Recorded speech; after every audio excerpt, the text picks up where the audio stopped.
as you get up over Wheelie Hill, we talked about this on the track drive. There is some discoloration of patchwork out here in turn 4, and actually you want to be right on that discoloration of the patchwork there. So as you come across there, you should be also putting your knee right on the curving for turn 4 here. And what that does is under acceleration, it lets the bike drift out, and there's another set of curving out here for you to be able to let your bike drift out there. All right?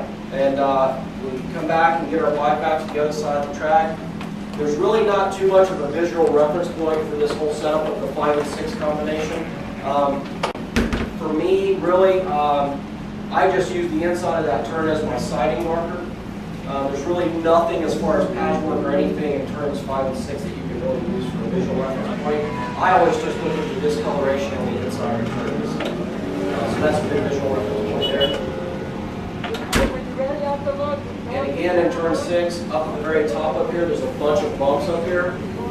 The main area, or the main area that I like to be in is out at the top on the other side of the bump, so that I can get my bike stood up and look at there's camber in that turn. If you look at that turn actually has camber where it sweeps down like this. It's an angled turn. So you can actually carry yourself out to the bumps before you turn the bike in. This stuff has been ground down. They went out there and they took a grinder and they ground all that stuff down and they kind of smoothed it out with the rest of the surface of the track. And so it's not as noticeable anymore. And it also looks really slippery, but it actually is a lot of grip in there. Remember that this is not as noticeable anymore. They ground that stuff down. But coming out of there, again, right as you're coming into turn 7, there's a ton of bumps over here as well. So as you're coming into 7, there's a white line that's painted on the outside of the track there, and that white line is also a very good visual reference point for your turn in for 7. See that white line?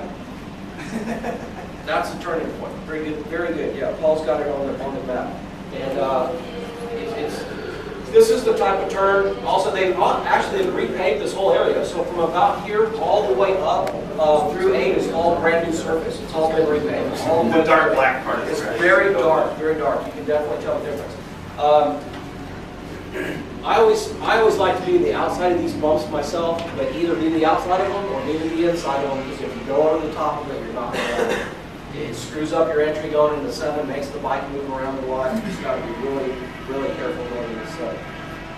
The gravity bowl, this has all been repaved all the way up the hill. It's actually pretty grippy. It looks slippery, but it's grippy. Coming up the hill, we don't really have a cone out, but right as you get to the very top of this hill, the rest of it, you want to be out here. There's a section of the track where it actually kinks. It's kind of hard to see on the track map, but it's got a really hard kink to it. And you want to carry your bike all the way up to the top of the track, almost to the very edge of the track before you turn in for turn 8 here. So you actually want to be, see there's a cone out here, see that cone? There's nothing that you can use for a visual reference point except the crest of the hill. And that's where you want to be when you turn in. This whole section, it's very symmetric. This pavement seam is where it comes together, it's buckling. So if you go across that at a lane angle, it's going to actually make your bike move. And the best thing to do is wait till the very end of that before you start turning in.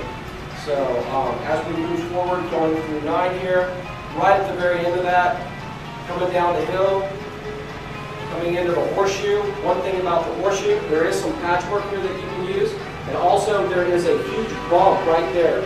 So either be to the left of the bump or try to be to the right of the bump if you can on your entry. And there is, see that patch right there? You either want to be to the left or to the right of that patch. Try not to go over it because it is a little bit of a bump there. Horseshoe, of course, is a very slow turn, and a lot of people tend to take the exit of 10 wrong. And 10 is one of those type of turns where, as you're exiting 10, you want to be sucked up against the inside of the track. When you're coming out the exit of 10, you should be on the inside of the curbing. And what that does is allow you to get set up for 11. If you come through 10 and you're on the outside of 10, it blows your drive through 11 and coming down on the 12 here. So this guy kind of drifts way out to the end of the track. He's way off. It needs to be, you need to have your knee basically on this curbing going through 10. See? And now he has to actually pick the bike up and really pick it up and try to get back over, but He's way, way inside. If you're over here, it's a real nice transition. You just weight your peg a little bit. So, turn on the other. Very dangerous turn. And a typical example was this guy. He pushed himself way too far to the inside. If he starts getting on the gas too hard, this is where people high side. A lot of high sides happen right here in front of the road.